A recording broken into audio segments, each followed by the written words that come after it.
गुरुर्ब्रह्मा गुरुर्विष्णू गुरुर्देवो महेश्वरा गुरु साक्षात परब्रह्म तस्मै श्री गुरुवे नमः. हॅलो स्टुडंट्स, मी सिद्धिविनायक फुलवाडकर इथे तुमच्यासमोर आज लीड जनरेशन हे टॉपिक डिस्कस करणार आहे.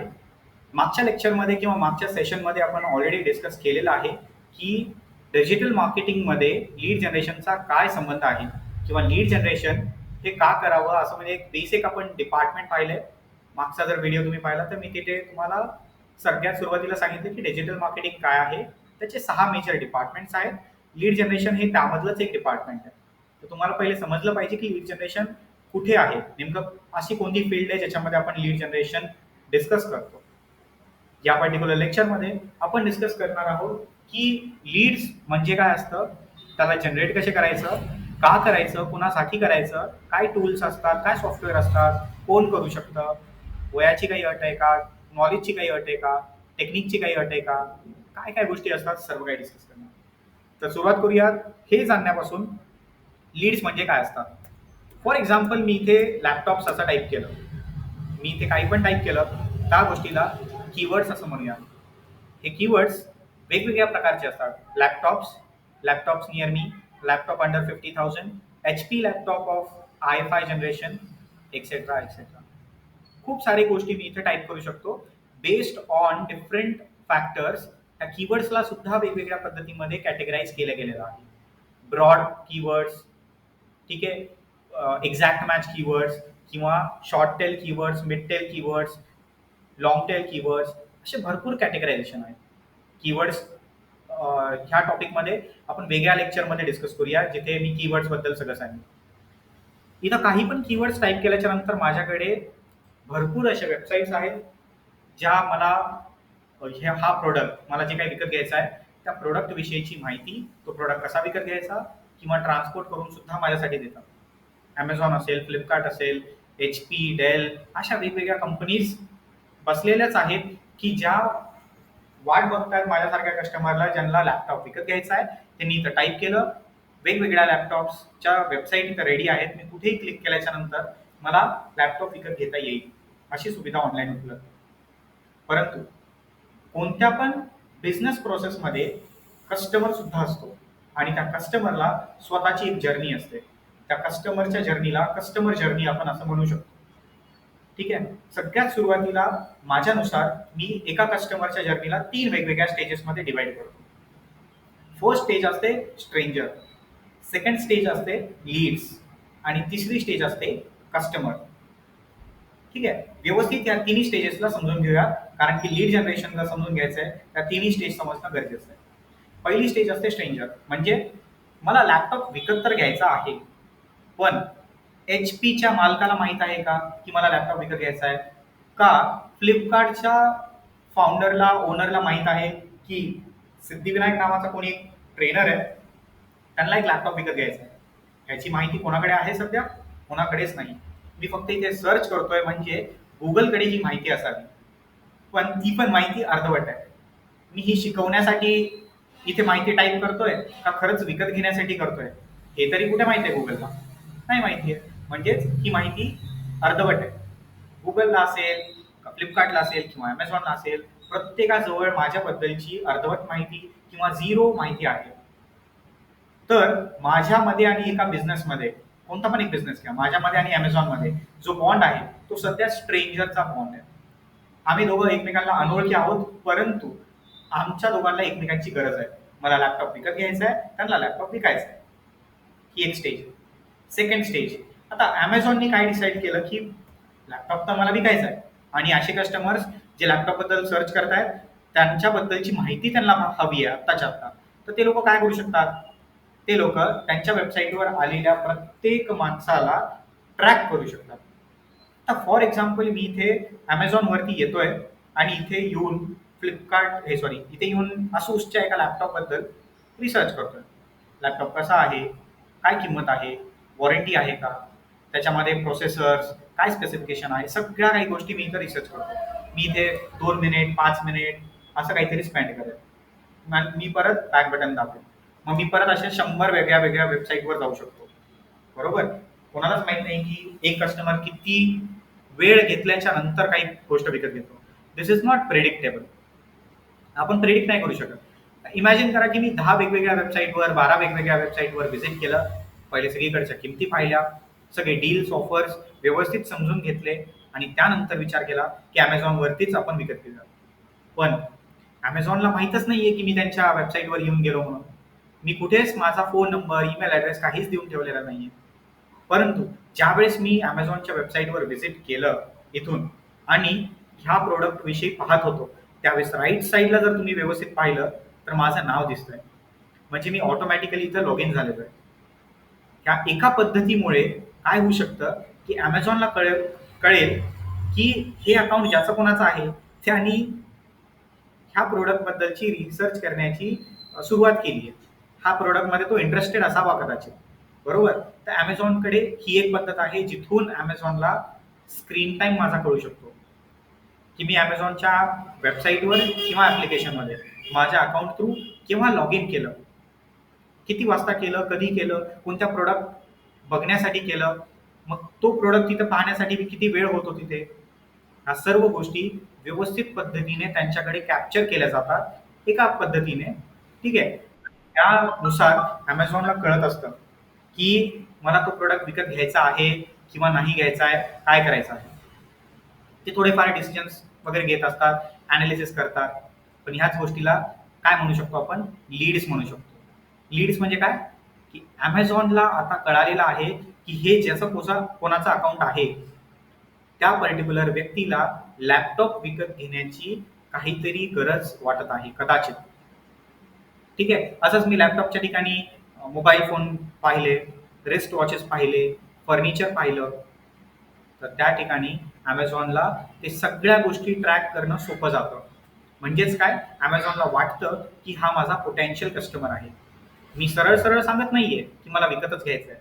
परंतु माझ्या ॲक्टिव्हिटीजवरून, डिजिटल ॲक्टिव्हिटीजवरून Amazonला कळत आहे की मला लॅपटॉपमध्ये इंटरेस्ट आहे कदाचित, मोबाईलमध्ये आहे, रिस्ट वॉचेसमध्ये आहे.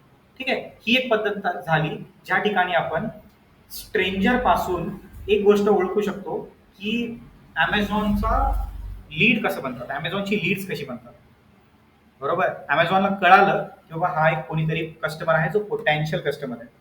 म्हणजे तो खरोखरचा कस्टमर आहे का? नाही. तो फक्त आणि फक्त सध्या पोटेन्शियल आहे. पोटेन्शियल म्हणजे त्याच्यामध्ये सध्या विकत घेण्याची आवड असेल, त्याला गरज असेल, परंतु तो आपल्याकडूनच विकत घेईल ह्याची गॅरंटी नाही. लीड म्हणजे काय असतं? पोटेन्शियल कस्टमर, ज्याला आपल्या प्रॉडक्टमध्ये इंटरेस्ट आहे किंवा आपल्यासारख्या प्रॉडक्टमध्ये इंटरेस्ट आहे. मी जर लॅपटॉप विकतो आणि कोणी एक माणूस आहे ज्याला फक्त आणि फक्त Amazonवरूनच लॅपटॉप विकत घ्यायचा आहे, तर तो माझा कस्टमर आहे का? बिलकुल नाही. का? कारण की माझ्याकडे समजा माझी वेबसाईट आहे स्वतःची siddhivinayak.com किंवा माझं एक शॉप आहे, शोरूम आहे लॅपटॉपचं. परंतु एका माणसाला Amazonवरूनच घ्यायचं आहे. तर तो Amazonचा पोटेन्शियल कस्टमर आहे. त्यांनी विकत घेतलं की थर्ड स्टेज असते. तो Amazonचा कस्टमर बनला. लीड म्हणजे काय? जोपर्यंत तो कस्टमर बनत नाही, पण एकदम कम्प्लिटली स्ट्रेंजर सुद्धा नाही. म्हणजेच लीड जनरेट झाली किंवा लीड ह्या गोष्टीचा अर्थ असतो की असा पोटेन्शियल कस्टमर ज्याची काहीतरी कॉन्टॅक्ट इन्फॉर्मेशन आपल्याकडे आहे. इथे राईट साईडला जर मी माझ्या अकाउंटमध्ये लॉग इन आहे, याचा अर्थ मी कधी ना कधी तर काही माझे डिटेल्स दिले असतील ना Amazonला. माझं नाव काय आहे, ॲड्रेस काय आहे, फोन नंबर काय आहे, ईमेल काय आहे, या सगळ्या गोष्टी Amazonकडे आहेत. आणि Amazon मॉनिटर करतंय की मी हा लॅपटॉप इथे पाहतोय. Amazonला कळेल ह्या नावाचा व्यक्ती, त्याचा फोन नंबर आहे आपल्याजवळ, त्याचा ईमेल आहे, तो लॅपटॉप सर्च करतोय.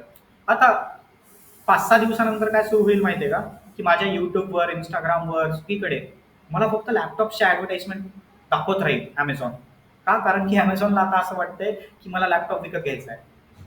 मग तो माझ्या मागेच लागतो आता. पण कुठेही कॉल करत नाही सध्या. तो फक्त मला सोशल मीडियाजवरती फॉलो करतोय. माझ्या ईमेल्सवरती ईमेल करू शकतोय. करेक्ट? अशाच पद्धतीने फॉर एक्झाम्पल तुम्ही इथे टाईप केलं बाय 2 BHK. ठीक आहे. आता फॉर एक्झाम्पल मी इथं लोकेशन सुद्धा स्पेसिफाय करतो इन मुंबई. तर या ठिकाणी तुम्ही पाहू शकता स्पॉन्सर्ड म्हणून लिहिलंय. मागच्या लेक्चरमध्ये पाहिलं आपण स्पॉन्सर्ड म्हणजे काय? ही अशी वेबसाईट आहे ज्याला थोडंसं इन्स्टंट पॉप्युलर व्हायचं आहे किंवा कॉम्पिटिशनपेक्षा वेगळं दिसायचं आहे वर. म्हणून ह्या वेबसाईटनी गुगलला काहीतरी पैसे दिलेत, जेणेकरून त्यांची ॲडव्हर्टाइजमेंट टॉप रँकिंगला दिसत आहे. खाली एक वेबसाईट आहे मॅजिक ब्रिक्स, इथे स्पॉन्सर दिसतंय का? नाही. मग ह्यांनी सेकंड रँकिंगवर स्वतःची वेबसाईट आणली आहे त्यांच्या स्वतःच्या सर्च इंजिन ऑप्टिमायझेशनच्या बळावर. ते कसं करतात ह्याचे तर डिटेल व्हिडिओज आपण नंतर पाहणार आहोत. ठीक आहे, पण ह्या दोन वेगवेगळ्या ॲड्स आहेत. आता आपला मुद्दा हा होता की मी कोणत्या पण एका वेबसाईटवर जर गेलो, फॉर एक्झाम्पल इथे क्लिक केल्याच्या नंतर माझ्यासोबत आता ते काहीतरी इन्फॉर्मेशन देतात की तुम्ही 2 BHK कुठे पाहतायत, पहिले आम्हाला एक्झॅक्ट सांगा. मुंबईमध्ये पाहतायत तर मुंबईमध्ये कोणता एरिया, तुम्हाला 2 BHKचं कार्पेट एरिया काय पाहिजे, तुमचं बजेट काय आहे, सगळ्या गोष्टी ते विचारतात. आणि कुठे ना कुठे ते मला विचारतात की तुम्ही एक फॉर्म भरा, ठीक आहे, जिथे तुम्ही ही सगळी माहिती तुम्हाला जर नीट कळत नसेल तर आम्ही तुम्हाला कॉन्टॅक्ट करू. कॉन्टॅक्टच फॉर्म आहे, तुमचं नाव द्या, ईमेल ॲड्रेस द्या, फोन नंबर द्या. ठीक आहे, त्याच वेळेस हे बघा इथे पण एक पॉपअप आलं, मी वेबसाईट सोडणार आहे असं जर कळालं त्याच ठिकाणी इथे एक फॉर्म आलाय. आता मला जर वेबसाईटमध्ये इतर काही गोष्टी पाहायच्या आहेत मला हे बंद करावं लागेल किंवा फॉर्म भरावा लागेल. मी जर फॉर्म भरला तर त्यांना कळेल की सिद्धिविनायक नावाचा कोणीतरी, त्याचा ईमेल ॲड्रेस आहे आणि फोन नंबर आहे, तो इथं सबमिट बटन दाबून गेला म्हणजेच तो आपल्या वेबसाईटला व्हिजिट करून गेला आहे. म्हणजे मी जर त्यांची वेबसाईट व्हिजिट केली आहे, इथे सगळे डिटेल्स दिले आहेत, म्हणजे मी कोण आहे त्यांच्यासाठी, एक लीड आहे.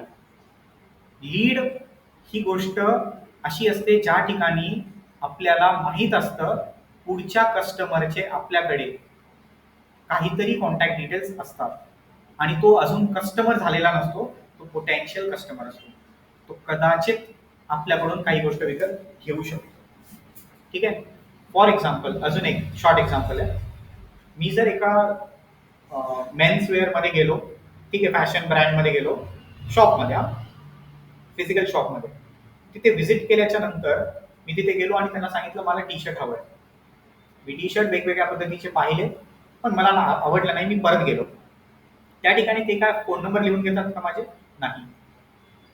त्यांना फक्त कळालं की आज दिवसभरामध्ये 10 लोक आले होते, टी शर्ट बघायचे होते, त्यापैकी 3 लोकांनी विकत घेतलं, बाकी कोणी विकत नाही घेतलं.